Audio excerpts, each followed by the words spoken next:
Thank you very much. Okay, so what I'm going to do is provide a brief overview of what is known as affordable housing mandates or inclusionary zoning, and I'm not going to cover every single point here. But let me just begin by telling you the situation that is faced in California and many other markets, such as Boston, where I'm from originally. When I went to graduate school in just like 7 years ago, I lived in this luxury high-rise in Virginia for $650 per month. Beautiful place, swimming pool on the 20th floor, it was great.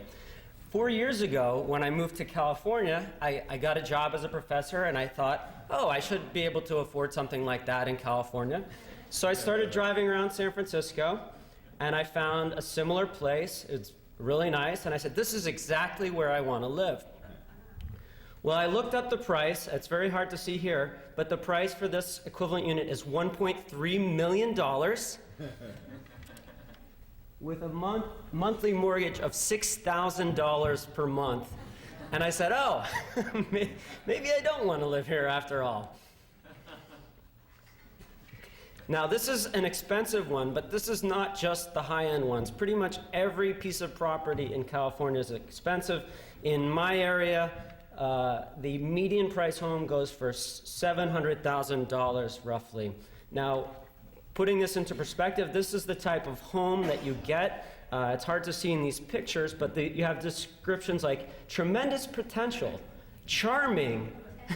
Okay? Anytime you see that, you know it's a bad thing. Look, this is what you're getting. Okay? This is just for the median price home, 900 square foot. Is going to cost $700,000. That's $3,800 in mortgage payments per month, $45,000 per year, or $125 per day for 30 years. Okay? And what else can you get for $150 a day? Actually, here's what it costs to go to Cancun. You can be staying in the Hyatt for less than staying in that charming house. All right, so obviously this is a big problem. You can see this graph just shows the least affordable areas in the country. Most of them are in California, then you've got Boston, New York. And at the top in the middle column, you can see that in San Francisco, the only 9% of homes, the median family can only afford 9% of homes, okay? So if you're less than a median income family, you can afford much less. So you've got to be very high income or have gotten in a long time ago to even own anything. All right, so what's the proposed solution? There's this new solution, which is called inclusionary zoning, otherwise known as an affordable housing mandate, that says, look, high-income people have housing. Let's just make low-income people have housing as well. So we'll require them to sell 20% or whatever amount of homes that are affordable to low-income families. This is touted as a way to provide housing to all income groups and to promote diverse socioeconomic communities. It varies by city, but most cities it's 10 to 20%, and they will say 10% has to be sold at very low income. So for example, in Tiburon, 10% of homes must be sold for $110,000, and the remaining 90 can be sold at market rates. It's most popular in California, but they're also adopting this in other cities as well.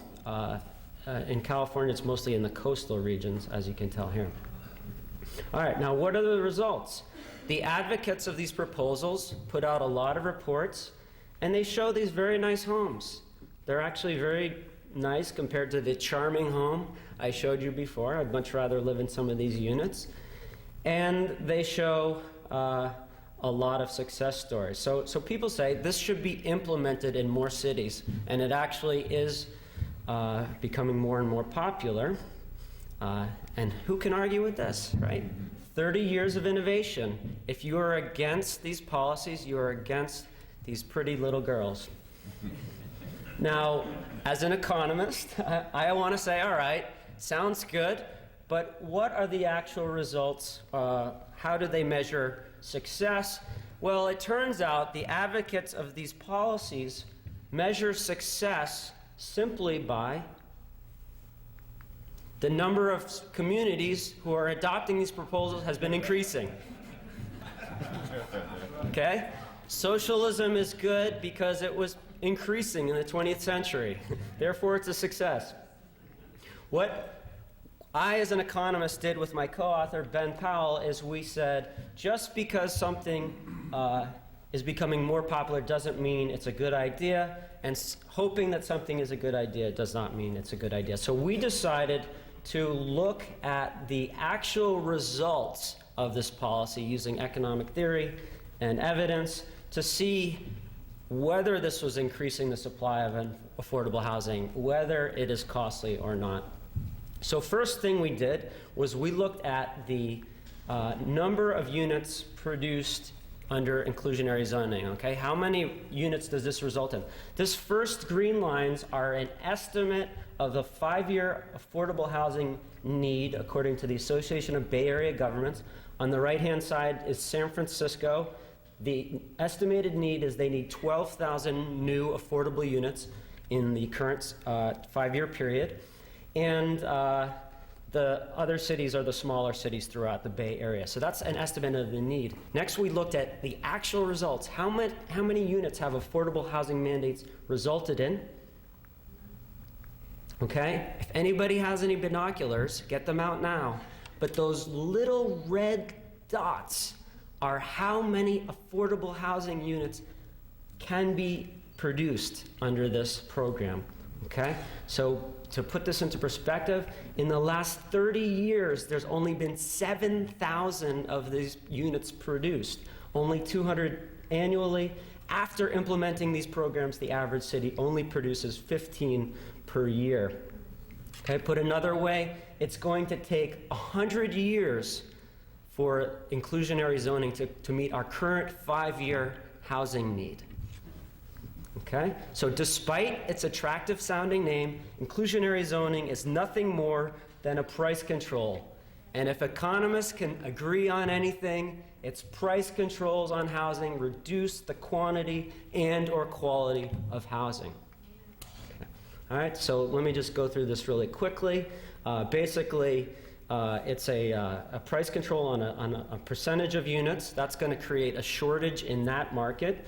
The next thing is, because you need to provide these price-controlled units to get permission to build the remaining units, it's essentially a tax on the remaining units, and that's going to push up the price of housing for the market rate units.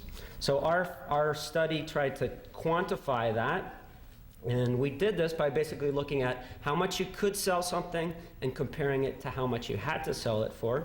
And so that the difference is those green lines. The red bars are the amount of the price controls, and we calculated this for every city in the Bay Area, in Los Angeles and Orange counties. And here are some samples. So in some of these cities, they're making you give away a $1.2 million home. Okay, in Tiburon, these homes could have been sold for $1.5 million. You've got to sell it for $200,000. So they're huge giveaways. Without knowing the cost of these programs, we don't know if there's better ways of actually helping people.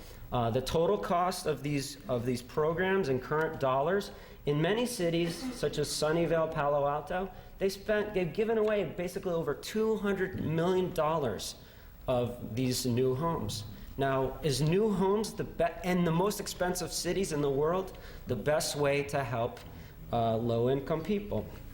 Okay, so it's basically a tax, and taxes, as we know, are going to make housing more expensive. What we did was we calculated the tax per market rate unit with this formula. I'm not going to bore you with it, but basically, if you have to give away one $750,000 home, and then you can sell 9 market rate homes, you're going to spread that $750,000 tax, and it's going to be an $83,000 tax per market rate unit. And we did this in each of the Bay Area cities, and these are very, very conservative estimates, but these taxes are adding over $40,000 per market rate home in the median city. In some of the more expensive cities, it's well over $200,000. So each time you buy a home in those expensive cities, you are paying $200,000 in taxes that people don't know about. It's increasing the price for the vast majority of home buyers. These are just some estimates depending on the elasticities of how much it's increasing prices. And that's just one of these things. Taxes on products make products more expensive. I gave this talk to the California Department of Housing and Community Development. I said this first statement, I said the second statement, and then I said, affordable housing mandate tax is a tax, therefore it makes housing more expensive. And she said, it's too theoretical. I don't understand. What are you disagreeing with? All right. Now, we've been having some success with this since our report came out, but nevertheless, we've been having a difficult time getting our message across because our critics produce these reports with these beautiful pictures, these nice families that the below market units are helping. Margaret Vasquez, Luis Quesada, Joan Houghton. Okay, she looks like my grandmother. How could you ever be against people like this? Our reports, in contrast, they come out and they look like this. So we're having a marketing problem. All right, the last thing we looked at is estimates of whether housing production went up or down after the implementation of inclusionary zoning. And our first pass at the data is that it goes down. The average city before had 200 units produced. After the adoption, it had 147 units produced. Southern California, even more. And so the thing about the inclusionary zoning programs is you only see the units that get built. You don't see the units that are not built. Okay, that's the main problem, and you can't take a picture of those homes. And if we can attribute the decrease in production to these programs, we're talking about billions and billions of dollars. Okay, all right, so here is what we can see. Inclusionary zoning does result in a few affordable housing units, but it comes at the expense of that red decrease in market rate units.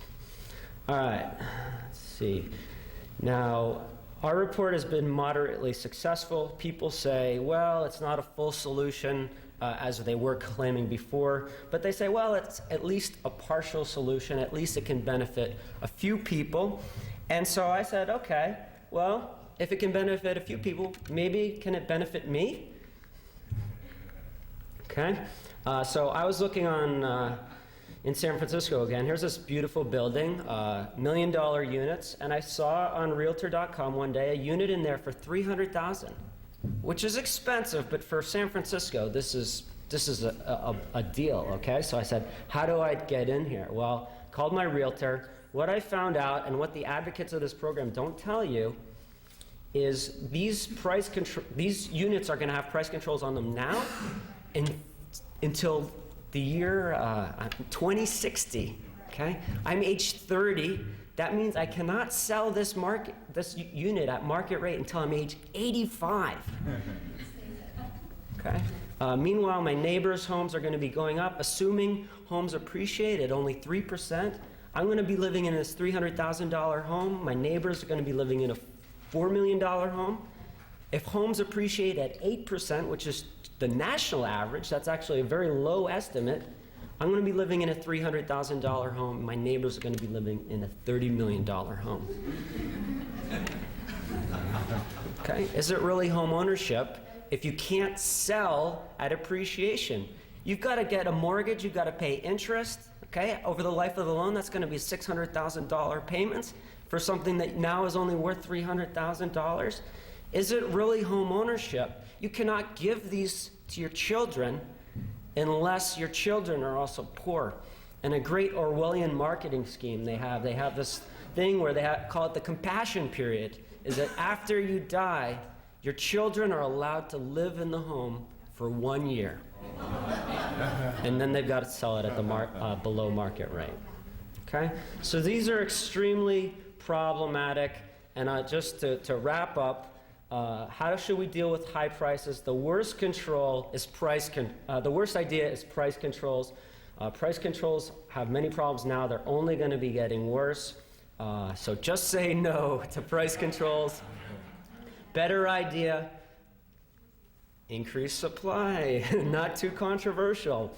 And just to wrap up, I want to give a favorite quote. I usually don't quote politicians, but this is a genius quote, if I may say so. He says, production is the key for being able to have a wide range of housing options, said Michael Hulamard, Executive Director of the Fort Ord Reuse Authority.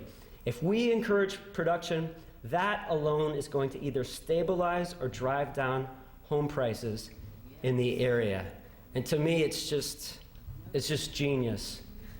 Hulamard draws his assessment directly from a study by 2 San Jose State economists. Thank you.